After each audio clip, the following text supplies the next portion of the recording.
Eh bien salut à toutes et à tous, c'est Jean, c'est Moketo pour parler de tout, mais surtout d'ailleurs on se retrouve pour une nouvelle critique. Aujourd'hui nous allons parler de Trap, le nouveau film de Night Shyamalan, donc le papa, parce que je sais que il y a l'une de ses filles qui réalise et l'autre de ses filles qui chante et qui est un peu actrice, bah, et du coup qu'on retrouve dans ce film, si je ne dis pas de conneries. Et donc, alors c'est un film que j'ai rattrapé très récemment, puisque je suis pas allé le voir en salle. Je suis pas allé au cinéma, j'ai pas pris le temps, voilà, d'aller le voir tout simplement. Il me hypait pas plus que ça, mais l'expérience m'intéressait, donc je l'ai regardé avec une amie, donc je vais pouvoir vous en faire un avis. Ce sera une critique avec spoil, puisque bon, c'est un thriller. Et c'est vrai que j'ai pas envie d'aller un petit, enfin de devoir faire des détours, etc. pour parler de certaines choses. Donc je pars du principe que vous avez vu le film, ou alors que vous en foutez d'être spoilé.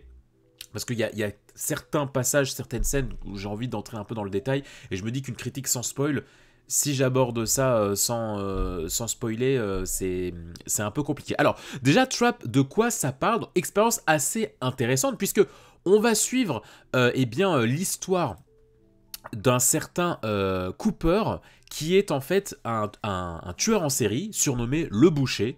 On le comprend très vite dans le film, c'est dit dans toutes les bandes annonces, c'est aucunement un spoil. Et donc il va accompagner sa fille Riley au concert de la pop star Lady Raven, donc qui est jouée par la fille de Shyamalan, donc Saleka Shyamalan, donc la fille du réal.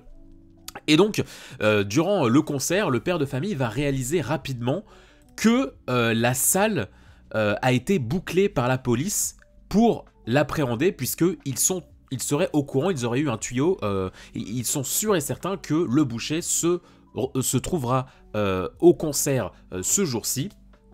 Et donc, eh bien, le boucher, Cooper, va se retrouver piégé à l'intérieur de ce concert, et donc va essayer de trouver un moyen de s'extirper de cette situation, parce que bah, forcément quand il est arrivé au concert, il savait pas que le périmètre allait être bouclé. Donc voilà, ça c'est le synopsis. Et alors c'est vrai que moi le principe, je le trouvais très intriguant, je le trouvais très cool, surtout que dans les bandes annonces il y avait véritablement cette combinaison entre images de concert, comme si vraiment c'était la retranscription la retransmission d'un concert, et images de film. Donc j'aimais bien en fait cette espèce de dualité entre une intrigue et on assiste à un concert. Je trouvais ça très intéressant, et puis forcément bah, je me disais bon bah comment il va s'en sortir. Et alors je dois bien avouer que j'ai été assez déçu. Je sais pas si c'est le terme, parce que en soi je m'attendais pas à grand chose de ce film. On m'a toujours dit que Shyamalan c'était un petit peu tout ou rien dans son univers. J'ai beaucoup aimé la trilogie. La trilogie Incassable, d'ailleurs j'ai fait une critique sur Split, si jamais vous voulez la voir sur la chaîne, mais voilà, on m'avait toujours dit, attention, mets-toi en garde quand tu vas voir un Shyamalan, parce que soit c'est assez ouf, soit c'est assez discutable. Donc j'y suis quand même allé avec une certaine appréhension, donc je peux pas forcément dire que j'ai été déçu, mais on va dire que j'ai été frustré sur certains points. J'ai trouvé que en fait le principe de base il est extrêmement efficace. Moi, c'est un truc que je trouvais assez kiffant, le principe d'être dans une sorte de huis clos dans un concert où on suit un antagoniste, on suit un anti-héros. Je trouvais le concept assez fort, pas forcément original, mais en tout cas assez fort, et j'avais hâte de voir ce qu'il en était. Par contre, je ne m'attendais pas à ce que ce ne soit pas véritablement un huis clos. Le film va être découpé en deux parties globalement. Une première partie à l'intérieur du concert, et une deuxième partie où le boucher va réussir à s'extirper du concert, et donc on va être à l'extérieur du concert, et on va être dans une sorte de confrontation entre Cooper, donc le boucher, et la Raven, la pop star, puisque en gros par toute une série de manipulations, Riley, la fille de Cooper, va être choisie pour danser avec la pop star sur scène, et dans le même temps le boucher va réussir à s'en aller à s'enfuir du concert en prenant en quelque sorte en otage la pop star Raven. Je crois que c'est Raven qu'elle s'appelle, je suis en train de l'appeler Raven, oui c'est ça, Lady Raven. Et donc voilà, elle va être en quelque sorte tenue en otage, ça va être un peu le seul moyen que Cooper va trouver pour s'enfuir du concert, ça va être de prendre en otage la chanteuse. Et donc il y a une seconde partie où c'est un petit peu la chanteuse qui va devenir la nouvelle protagoniste, parce que c'est elle qui va essayer de coincer, elle va tout faire pour essayer de coincer ce tueur en série. Et donc c'est vrai que la deuxième partie, je l'ai trouvée beaucoup moins qualitative que la première partie. Alors d'un point de vue réalisation, j'en pense pas grand chose. Alors oui, il y a certains plans qui sont assez intéressants, notamment cette espèce de souvent quand il va y avoir un dialogue, un chant contre chant, le chant contre chant va être filmé d'une manière assez particulière. En fait, on va véritablement avoir, voilà, comme de cette façon, un face à face avec chaque personnage qui est véritablement au centre de l'image. Ce qui fait que ça donne une espèce d'effet un peu malaisant, faux documentaire qui est assez particulier. Il y a ça à plusieurs reprises dans le film. Il y a d'autres plans qui sont assez intéressants, d'autres compositions qui sont assez intéressantes, mais que je vous avoue, j'ai pas particulièrement analysé. J'ai beaucoup plus apprécié le style de Shyamalan, la mise en scène de Shyamalan dans Split que dans ce film notamment, mais voilà, j'ai pas grand chose à dire sur l'aspect réalisation. J'ai trouvé que c'était pas forcément ultra pertinent, mais après peut-être que c'est parce que je suis pas du tout familiarisé et que je sais pas analyser Shyamalan, hein, c'est complètement possible. Moi je vous parle juste de ce que j'ai ressenti en voyant le film, mais ouais, déjà d'un point de vue mise en scène, bon, j'ai pas été très emballé. À la limite, ce que j'ai trouvé intéressant, c'est le sol voilà, du hall du concert, enfin de la salle de concert, enfin pas de l'accueil en fait, qui est un énorme, tout le sol est peint en rouge, et du coup ça donne une atmosphère assez particulière, parce que il y a des scènes où il y a un peu de monde sur le sol, d'autres scènes où il y en a moins, et en fait moins il y a de monde, plus le rouge se met à ressortir, et j'ai trouvé ça assez intéressant. Pareil, je crois que le rouge a une certaine signification pour ce réal, je sais plus, mais bref. Et du coup, c'est vrai que tout l'aspect, toute la partie dans le concert, j'ai trouvé assez intéressant, parce que on va être dans il faut qu'on s'échappe à tout prix, donc on va chercher des solutions. Même si, en fait, moi, ce qui m'a dérangé dans ce film, c'est ces deux parties entre le concert et l'extérieur du concert que j'ai trouvé pas du tout complémentaires. Je m'explique. En fait, ce qui m'a dérangé dans la partie extérieur du concert, c'est que il y a énormément de facilité scénaristique.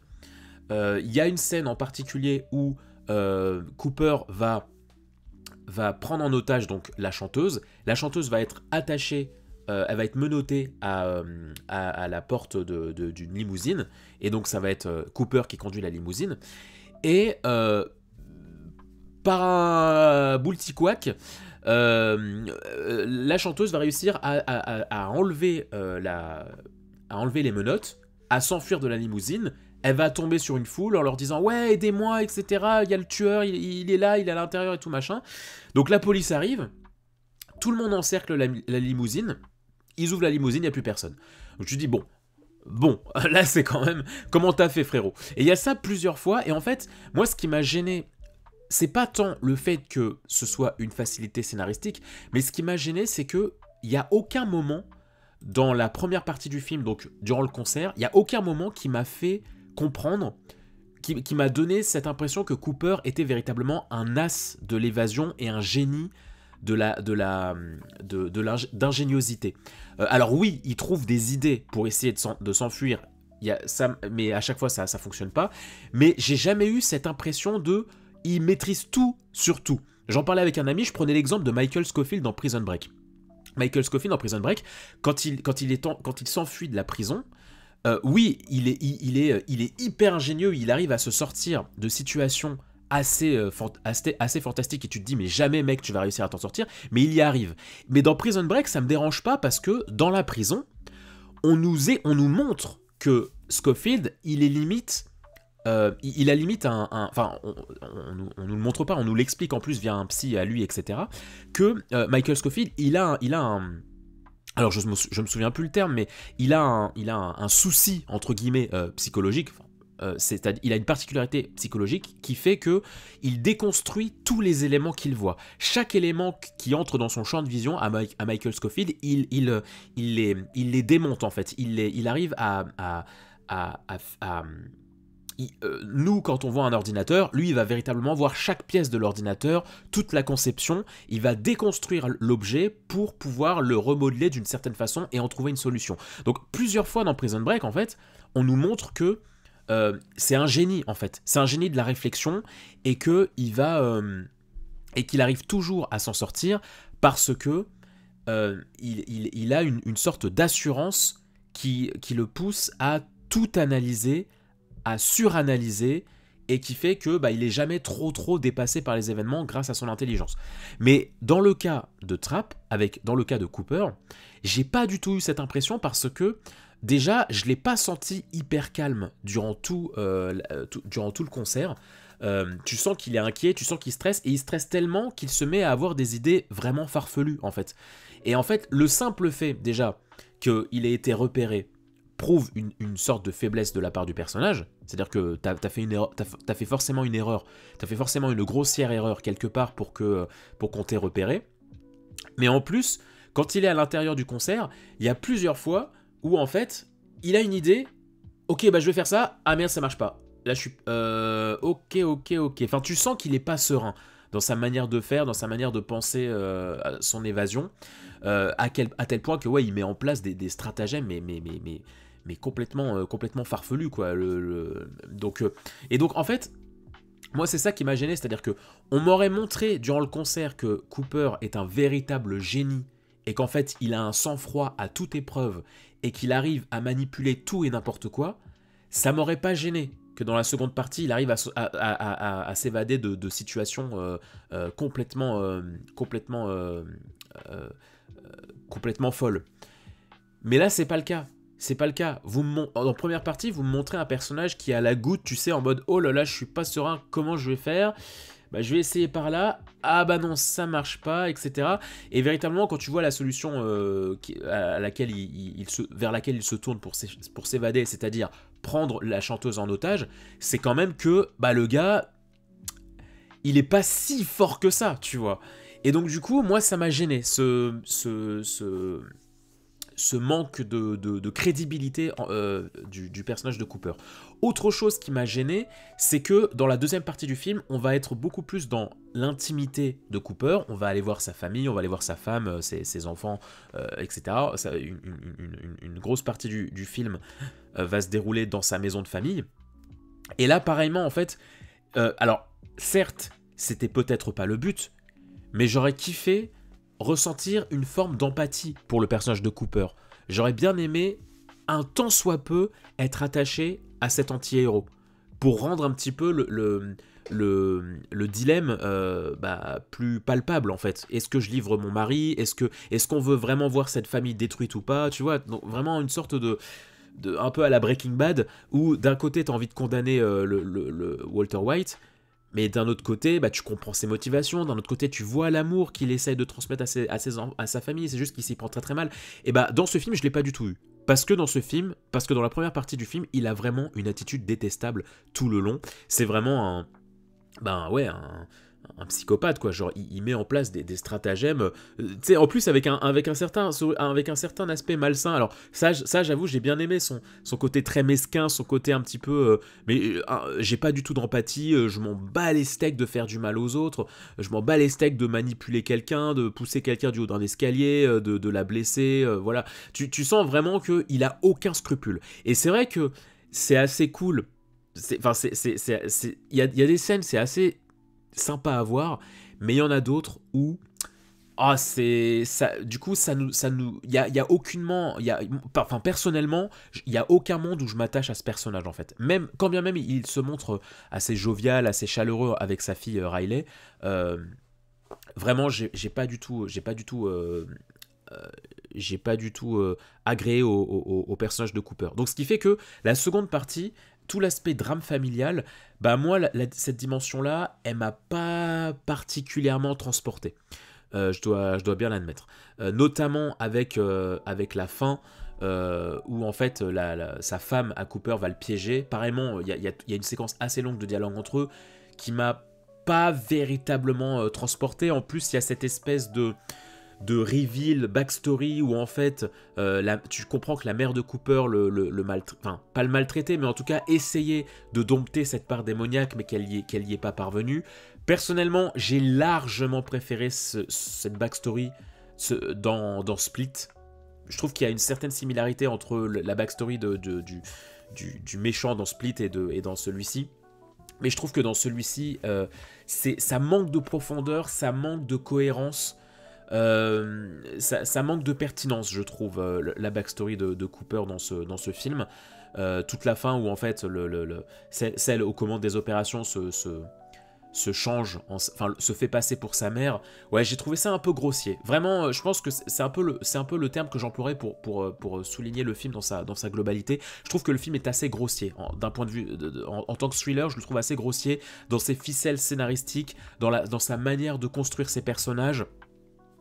Ouais, j'ai pas trouvé ça très intéressant. Il y a des séquences, j'ai pas forcément compris leur utilité.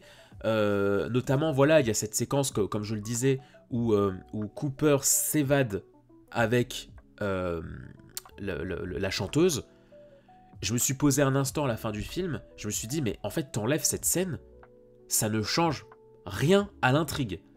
Il y a plusieurs espèces de rebondissements, mais qui sont là pour être là et pour faire un peu traîner le film, mais en soi, ça raconte pas grand-chose. Et au contraire, je trouve que ça desservait encore plus le film et la crédibilité de l'intrigue. Donc c'est assez... ouais, c'est assez curieux. C'était assez curieux sur certains points. Après, pour un petit peu finir sur du positif, je trouve qu'il y a eu une utilisation assez pertinente des réseaux sociaux dans ce film. À un moment, la chanteuse va se servir de sa notoriété, des applications, pour essayer de se sortir de sa situation. Et j'ai trouvé ça assez cool. J'ai trouvé ça assez cool, assez pertinent d'utiliser ça de cette manière. On est très dans l'urgence et du coup se servir de ce côté, l'instantanéité des réseaux sociaux pour essayer de se sortir d'une situation d'urgence. J'ai trouvé ça assez pertinent, ouais. J'ai trouvé ça assez classe comme mise en scène. Et puis, je dois bien avouer qu'il y a certaines scènes de tension qui fonctionnent bien. Notamment durant la réunion familiale, quand tu vois cette discussion vraiment faussement, complètement superflue entre la chanteuse qui essaye de faire comprendre à la famille de Cooper que c'est lui le boucher et le boucher qui essaye de rester cordial, tout souriant. Bon bah on va y aller, vous allez y aller, hein, vous allez y aller, hein, vous allez pas nous déranger plus que ça. Voilà, j'ai trouvé que ça marchait assez bien, mais du coup voilà ce que je pouvais dire. Alors d'ailleurs petit élément aussi, il y a un truc que j'ai pas compris dans le film. Il y a un moment donné où en fait Cooper va voir que la chanteuse fait de l'asthme. Du coup, il va la regarder d'un point de vue assez mesquin, en mode je suis en train d'analyser ce qui se passe, ok, elle fait de l'asthme, je pourrais m'en servir contre elle, mais durant toute la suite du film, ils en font rien. Enfin, ou alors j'ai loupé un élément du film, mais j'ai pas compris cet élément. Si jamais il y en a qui ont vu le film et qui peuvent m'éclairer là-dessus en commentaire, bah n'hésitez pas parce que j'ai pas compris cette séquence. Voilà.